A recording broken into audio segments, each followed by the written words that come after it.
बेनि खेथ्रआव जों बुंनो सानबाय जिहेतु गामि हिसाबैथ' जोंनि गामिनिनो डिपुटि चिफआ आरो लोगोसे बेयाव ससियेल मिडियाआव जों नुनो मोनदों माखासे जायफोरा खोथा बुंदों लेखा फराबो मिथिया बिसोरो फरायनोबो रोङि मानसिसो आरो जाम्बा जाम्बा मानसिसो आरो लोगोसे बेखौ लानानै बुंनो थाङोब्ला जेनेबा सासे जोंनि गामियाव मास्टारमाइन्ड मावगासिनो दङ खामानि मावगासिनो नाथाय बिनि मुंखौ आं बुंला दा दोनथ'ला बुंथ'लाबो आङो नाथाय बिनि थोननायाव बिनि बुंनायाव बिनि फोरोंनायाव माखासे बाथ्राफोरखौ ससियेल मिडियाआव हाइलाइट खालामनो होदों बुंना होदों जे जोंनि गामियाव जेबो मोनाखै बा जों मोनस्रायाखै होननानै बुंनो हादों बे नंखाय आरो मानो होनबा हयथ' जानांगौ बिसोरो मोनस्रायाखै होनना बुंनोबा हयथ' बोराय जाबायथ' अबसे मेगना ब्लार जाबायदां बिसोरा ओंखायनो नुवाखै आरो लोगोसे बिसोरो मा होनो ओरैबायदि खोथा बुंदों जों जेबो मोनाखै जेबो उन्नति खालामनो हायाखै होनना बुंदों 5 बोसोराव नाथाय 5 बोसोरथ' जायाखै बे सरकारा बुंनो थाङोब्ला कर'नानिबो माखासे समफोर थांबाय अब्लाबो जोंनि गामियाव ओरैबायदि मोजां डेभेलपमेन्टखौ मावदों जोङो नंखायखौ बुङा आरो नोंथांमोनाबो फैनानै नायफैनो हागोन मावमारदों मावमाराखै जिहेतु ससियेल मिडियाआव नंखाय एलिगेसन होना होदों बेनि फारसेसो जोङो खेमफोरथि बा बुंनो थाखाय जोङो बेयाव जों बुंनाय जादों जिहेतु उनथिं नायोब्ला जों नुनो मोनगोन जेजेमनि स्किम दै लोंनाय बेयो जोङो बै समाव जोङो भुगिनो गोनां जादों जोंनि गामिफोरा जेब्ला गुबुन पार्टिया सरकार खालामदोंमोन बे समाव मा होनो जोंनि गामिनो जेबो मा होनो दैनि फारसे लोंनायनि दैनि फारसे जोङो उसुबिदा जादों आरो बे समाव जोङो भुटानजोंबो आंनो मेन हिसाबै आङो मा होनो सासे रिप्रेजेन्टेटिभ हिसाबै आं भुटाननि डिसिजोंबो आं रायज्लायनो गोनां जादों दै लोंग्रा दैनि फारसे नोंसोरनि जायगायाव एरियायाव मिनिस्टार थानानैबो मानो नोंसोर दै मोनलोङाखै होननानै बै समाव जेब्ला इउ पि पि एल आ सरकार खुङाखैमोन बे समावबो जों भुगिनो गोनां जादों आरो लोगोसे बेबायदिनो सावरायनायनि गेजेरजों बिथांमोना दैखौ हरदों लोंनो थाखाय जितु भुटाननिफ्राय जों दै लोंगोन नाथाय दिनै इउ पि पि एल सरकार फैनायखाय आरो लोगोसे जोंनि गामियावनो डिपुटि चिफ थानायखाय मा होनो जोङो लोंग्रा दैनि फारसे जोङो दिनैनि समाव जों मोननाय जादों आरो जों बे दिनै मा होनो गासैबो न'खराव लोंगासिनो दोङो जाय बेक्तिफोरा बुंदों बिसोरबो लोंदों सबसे गिदिर समस्या बेनो जोंनि हाजो जिं जिं जिं जेसेबां गामिफोर दङ बेयाव मा होनो लोंग्रा दैनि समस्या दङ नाथाय बेखौ दिनैनि दिनाव जोंहा डिपुटि चिफआ बियो सासे मा होनो PHC मिनिस्टारबो नङा नाथाय बेखौबो बिथाङा मावनो हादों आरो बेखौ प्रुफ हिसाबै नायनोबा नोंथांमोना जोंनि गामियावनो फैनो हागोन नायफैनो हागोन मावमारदों मावमाराखै बेजों लोगोसे मा होनो कमिउनिटि हल होदों कमिउनिटि हलावबो गोबां मिटिंफोर जों लानो हायो दा आरो सुबिदा जाबाय ट्रेनिंफोर लायो बेयावनो गोबां ट्रेनिं जाना थांबाय टुरिजिमनि ट्रेनिं जाना थांबाय वेभिंनि ट्रेनिं जाना थांबाय माशरुमनि ट्रेनिं जाना थांबाय आरो बिदिनो गुबुन गुबुननि ट्रेनिं जाना थांबाय आरो लोगोसे बेल' नङा लामाफोर जादों लामाया मा होनो मोनब्रैसो लामा जोंनि गेजेराव जादों जिहेतु बै समाव जेब्ला जोंनि गामियाव NDP नि दावरावमोन बे समाव माने जोंनि गामिखौ नासयनानै दोनखादोंमोन माने एक्सट्रा थख'यै बिसोरो NDP सापर्टार जिहेतु जोंनि गामियाव जा गबिन्द सार बिथाङानो जोंनि NDP निबो सासे सेक्रेटारिमोन बै समाव बेखायनो माने जोंनि गामिखौ इगनर खालामखायोमोन हयथ' बै समावबो गुबुन दोलोफोरावबो मा होनो हेफाजाब होग्रा दोङोमोन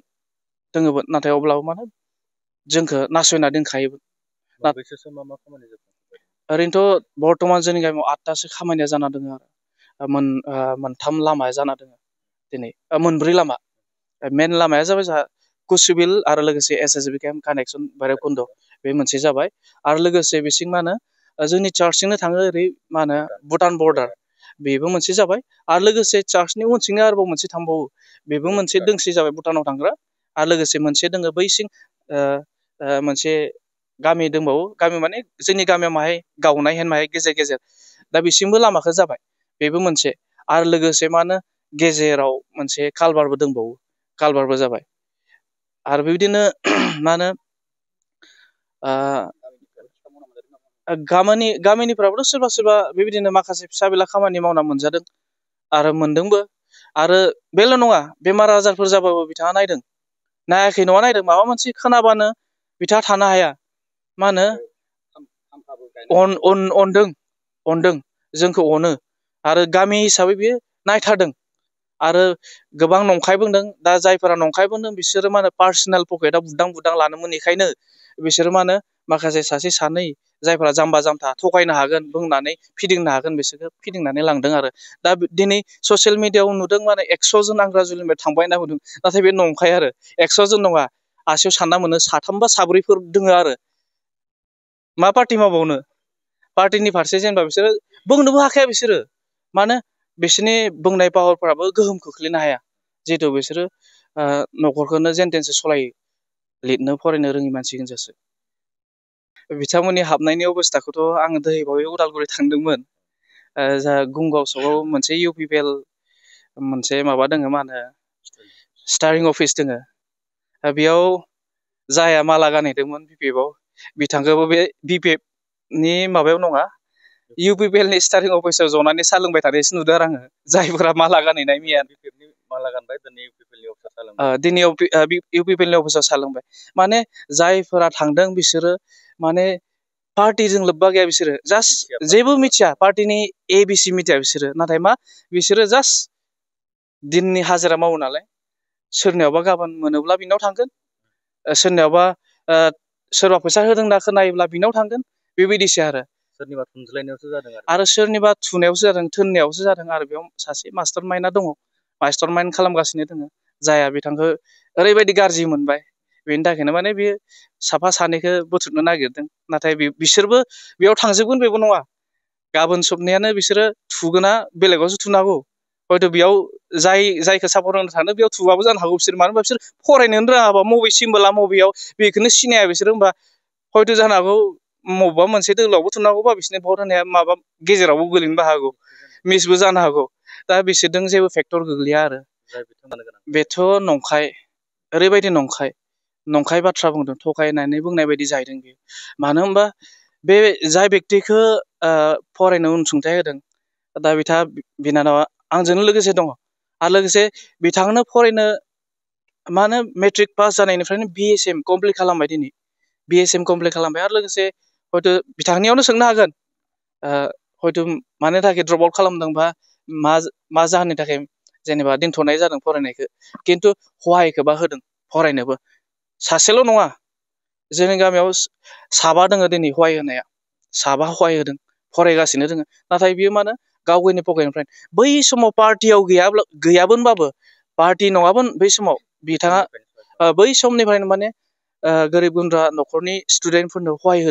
होगासिनो दं, होबोगासिनो दं आरो दिनैसिम होगासिनो दङ। बेखौ जों नुनो मोनदों आरो।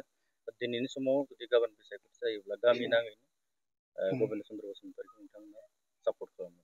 निस्सय बेथ' जाखानांगोन। मानो होनब्ला जिहेतु गामियावनो केन्डिडेट दङ हिसाबै, होमबा जों गामियाथ' गामियैनो थानांगोन। जिहेतु दुखु सुखुबाबो गामिनियासो मिथिगोन,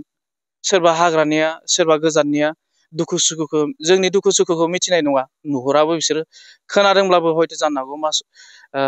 फैनोबो हायाबो जानो हागौ, फैयाबो जानो हागौ। नाथाय बिथाङाथ' खोनास्लाब मोनै फैयो, सहाय होयो। गोबां दङ दिनै सोरबा हस्पिटालाव एडमिट जानाय, बिसोरनोबो सहाय होदों। जोंनि गामियावल' नङा, गुबुन गामिफोरनोबो बिथाङा होदों। बेखौ जों नुनो मोनदों आरो। जों सावरायलायनायनि गेजेरजों बे सासे सानैखौ जों बुंगोन, जिहेतु गामि हिसाबै जोङो बुजायनांगौ, जों बुजायगोन। जिहेतु जों गामिया मोनसे पार्टिजों थांगोन बेबो नङा, जोङो पार्टिखौ लानानै जोङो जेनेबा गामिखौ खौसे खालामगोन बे नङा। हयथ' जानो हागौ जोंनि गामियाव जुदि मानगोनां डेपुटि सारआ जुदि बियो गुबुन दोलोनि मोनबाबो जों गामिया खौसेनो गुबुन दोलोनोनो होगौमोन। नाथाय दिनै गबिन्द सारआ UPPL पार्टिखाय जोङो दिनै बेयावनो थादों, जायहा जोंनि गामिनिनोखा। आरो बिसोरनो मोनसे मा होनो जोंनि गामिनि सासे बेकबन बायदि, बिथांखौ लानानै जों गोग्गायो। मानो होनबा ओरैबायदि बेकवार्डमोन जोंनि गामिफोरा, बेकवार्डमोन। जों स्कुलफोराव थाङोब्लाबो साइकेलफोरा साखा गिदिंनानै लेथ्रा नाङोमोन। दिनैनि समाव मा होनो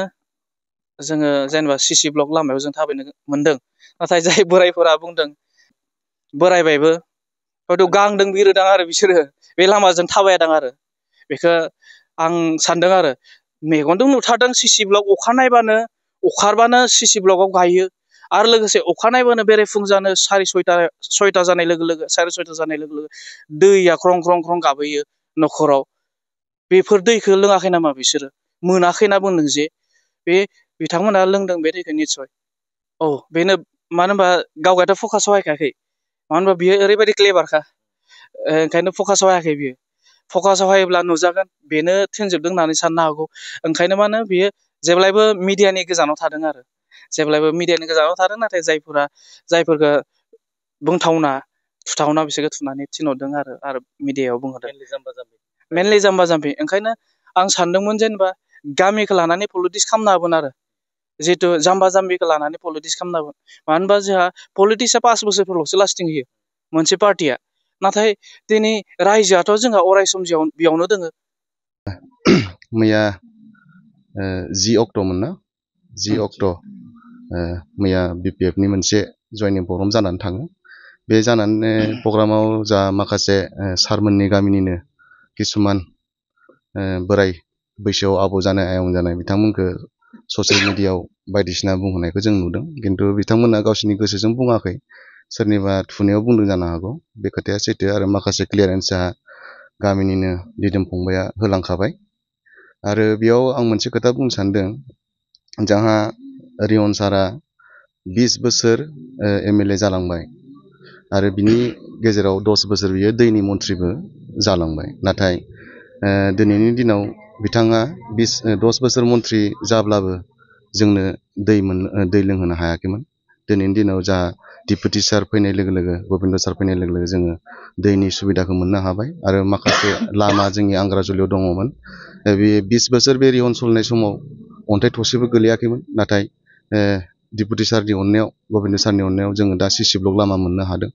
हान्थिनायाव जोंहा बिराद मोजां जालांदों आरो लोगोसे बेखौ बुंबावो आङो दिनैनि दिनाव BPFआ बे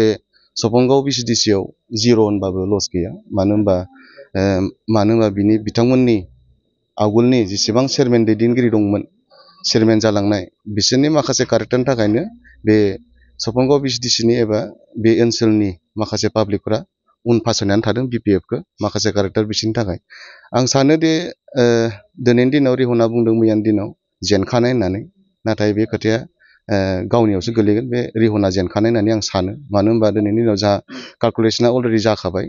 जों बेसेबां भट मोनगोन बेसेबां भट मोना आं सानो दिनैनि दिनाव मोनफ्रोमबो सेन्टाराव जोंनि बे आंग्राजुलि भट सेन्टाराव बिथाङा ट्रिपल डिजिट मोना डाबल डिजिट मोननो हागौ बिनि अनगा बिथाङा ट्रिपल डिजिटखौ मोननाया बहुत आसा खम आं बिथांखौ खावलायो बिथाङा जाहाथे मा होनगोन बेखौ नंखाय बांखाय माने मिसलिया बिथांनावथ' खामानि मावनायनि खोथा बिथांमोना रायजोआव फैनानैथ' बुंनो हाला मोनसेल' खोथा बुंफैयो बिथांमोना रायजोफोराव अबेबा मिटिं सुबा जायोबा मोनसेल' खोथाल' बुङो जे UPPL सरकार फैबा इफेक्सन जागोन खिन्थु डेभेलपनि खोथा फंसेबो रायलायलाङा बिसोरो बेनो आरो आं बेखौनो सानो रिहन सारखौ बेखौनो बुङो आङो बिथाङा दिनैनि दिनाव जेननायाव दंबाय थायो आरो बे रोखा जाखाबाय फैबाय थानाय जा बिसायख'थि 22 तारिखआव जानो गोनां बेयाव जों UPPLआ गबिन्द सारा आरामै मोजाङै मोजां भटआव देरहालांगोन बेहा जोंहा आसा दं आरो जों बिनि फिथाइखौ जोङो 26 तारिखआव मोननो थांगासिनो आरो आं मासिगिरि जानाय लोगो लोगो आङो सपनगाव BCDCआव खमसे खमबाबो 800 प्लास आङो PMYJ न' होबाय आरो 10 इन्डिभिजुवेल स्किम बयनोबो रानना होदों दिनैनि दिनाव पाब्लिकआ आंनि न'आव फैनानै मुस्रि साथा बिनो गोनां जायाखै न' सौहैदों बिनि थाखायनो आंजों पाब्लिकफोरा जथेस्थ' दोङो आरो जथेस्थ' हेल्प होगोन देग्लायबो जोंनि खोथाखौ रावबो दानाखै आरो बे देग्लायनि जि बिसायख'थि जानो गोनां बेयाव बांसिन भट मोननानै गबिन्द सारा देरहागोन आंहा बेखौ एकदम 100% फोथायनाय दं आरो बे गामियाव मोनाखै होननायाथ' बे एकदम मिसा खोथा जा फंबायानो बुंलांखाबाय मा मोनदों मा मोनाखै जोंहा दैनि सुबिदा लोंनायनि सुबिदा मोनबाय CC ब्लक लामा मोनबाय ओमफ्राय दा जोंहा बे ब्रह्म गामिनि दा